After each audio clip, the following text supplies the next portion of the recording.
Sa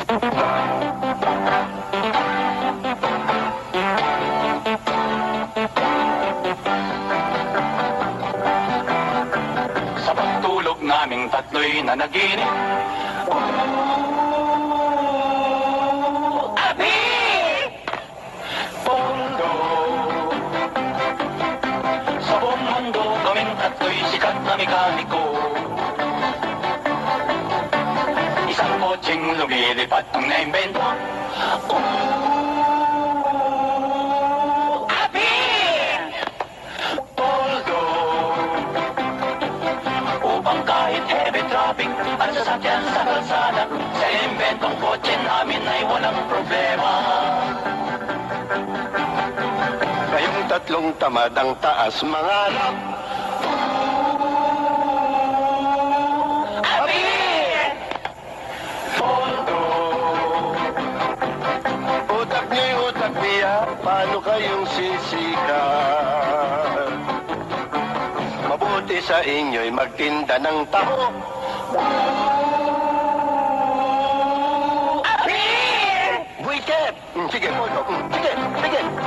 Kung hindi nyo titigilan ang ambisyong kayabangan, malawang sa inyong tatlo ay pulutin sa kangkungan.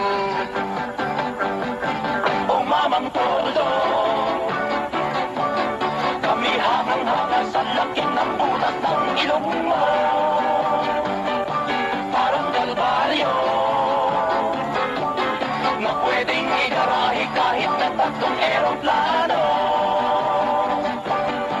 Talaga bang kayong tatlo'y di titigil? Abir, sige, Abir, Abir! Talagang mga sirpengkwesa, wala na kayong nakikita kung hindi ang ilong ko. Nakusagsagan ng ganda. Ayan, ganyan. Huwag nang mag-away. Dito sa ating taller, dapat tayo ay magmahal. Huwag mong pintasan.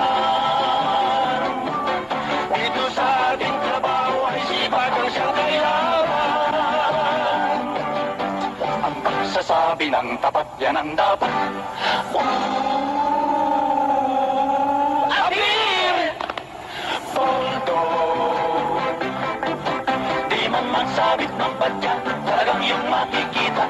Ang ilong mo'y sinlaki ng 500 na bumbilya.